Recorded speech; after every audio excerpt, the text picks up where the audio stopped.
Today, I'm going to explain the general steps in making a video. The way I see it, there are 3 general steps to making a video: writing the script, making the actual video, and editing. In writing the script, you outline all the dialogue and scene actions that will take place in the video. The general rule I follow is that in my scripts, I will write down anything that any character speaks, as well as the major scene crucial actions. Scripts serve multiple purposes. For one, they let everyone know what is happening in the scene. This is good if you have other people in your videos, as they don't know what you're thinking, so a script allows you to communicate your ideas. It also lets you keep track of what you need to do or say in the video, making sure you don't forget anything or start rambling. Similarly, it helps get your ideas down and make sure you have the plot worked out before you actually start producing the video. Pretty much, you're writing the pre-adapted book form of your video. Now, depending on the type of video you're making, i.e. if you don't have other people involved and you don't have long monologues to give, you don't necessarily need a script. In these cases, you can kind of just improvise the lines. However, at the very least, you should always have storyboards for your videos. Storyboarding is where you organize the general scenes that will be in the video to get an idea of what will happen in the video and make sure the overall plot makes sense. You should always have a plan for what will happen in your video. Whether or not you want to actually write a full script is ultimately up to you. In making the video, there are generally 2 positions, either behind the camera or in front of it. If you're behind the camera, your job is to make sure the scene looks good. For this, you want the right setting. You should know what you want the set to look like from the script. Most of the time, you can replicate the area you're trying to get. As long as the place isn't iconic, like the Eiffel Tower for example, you can just find a place that kind of looks like what you want, a bar for example. Most of getting people to believe you're at a set location is context. This can be done with clever camera angles, editing in appropriate background sounds, or by using appropriate props. However, if you don't feel you can properly replicate a location, you can just go wherever the scene takes place. Although, be aware that filming on location is often trickier. Lighting is also very important on sets. You want lights behind the camera, bouncing light off of the subjects. While you may want some lights to light up the background, you should avoid lighting behind the camera. This will make the subject appear dark, which you don't want. If you want the video to be of higher quality, you should have specific video lights lighting up the scene. Other equipment is also suggested. At the very least, you want a camera. Something that records in HD, especially nowadays, is key. You should also get something with optical zoom, so you can focus on subjects without having to move the camera too close. Digital zoom degrades the quality of the picture.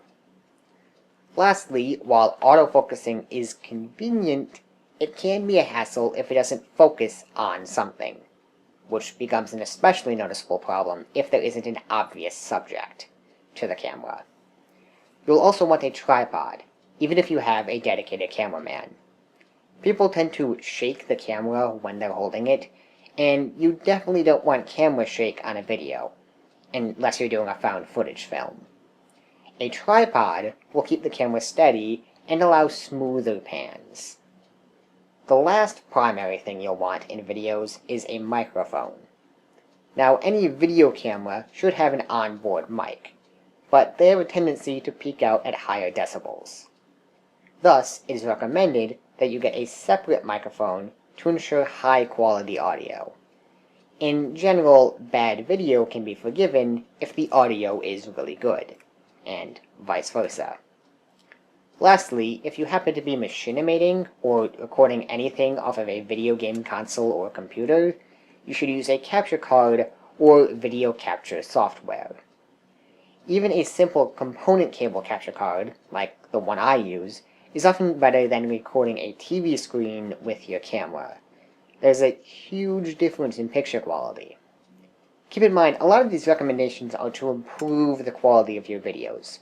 But if you don't have any of this stuff, you could just get a friend to record everything from your phone or whatever you have that captures video. Don't worry too much about the right equipment, just starting the video is what's important. The other part of making a video is being in front of the camera, or acting. The method I use is to pretend I am whatever character is called for. If your character is getting exasperated over something, get exasperated over it. Move your arms around a bit. No one in conversation speaks in monotone, so be sure to add appropriate voice inflection. Similarly, no one is completely stationary when talking. They tend to move around a bit, so you should do that as well. Now, I have found that a key part of pretending to be a character is a good costume. Now, a lot of videos don't require a costume any more complicated than normal clothing, so this doesn't apply as much. But, in my videos at least, I make liberal use of costumes. While you can use store-bought components, you will probably want to make your costume yourself, if you want it to look better. In fact, the reason I started making costumes is because I was disappointed in the options stores had for Spartan costumes. If you're voice acting, many of these same principles apply, except you won't be on video, so your appearance doesn't matter. You should still be sure to have an inflected voice, though. Lastly, after everything has been recorded, you move on to editing, which is important. You don't want to just upload a one-take clip. In any video, there will be dead space, either from setting up the camera and getting into position to begin acting, or pauses between bouts of explaining something. In general, you don't want this dead space. However, video editing does more than just cut out the unwanted parts of a video. It also makes a particular scene more believable. It allows you to combine multiple sound and video tracks. The limiter in how many of these different audio and video clips you can include in one frame is the maximum number of tracks your software allows. The more allowed tracks, the better the software. Good software also typically includes bonus features, such as various title overlays and a few built-in video effects. If you can't afford special video editing software, that's perfectly fine. You can just use whatever comes free with your computer or what you can find online, but you should edit your videos. I also recommend you use sound editing software. This allows you to clean out any background noise from the audio, as well as make any necessary modifications so your voice can sound like someone else. I personally use Audacity, which is a free sound editing software that has served me pretty well so far. I provide a link in the description. Now, the actual process of editing differs from software to software, but in general, you drag one of either your audio or video clips from your library onto the timeline, the timeline being the place where the actual editing takes place. Once on the timeline, you cut out the unwanted parts of that clip. Repeat this process until you've included everything you need for the video. Move to new tracks as needed if multiple audio or video things take place at the same time. You also may want to add special titles or video/sound effects. Be sure you sync all the audio with the video and listen through it to make sure everything sounds good.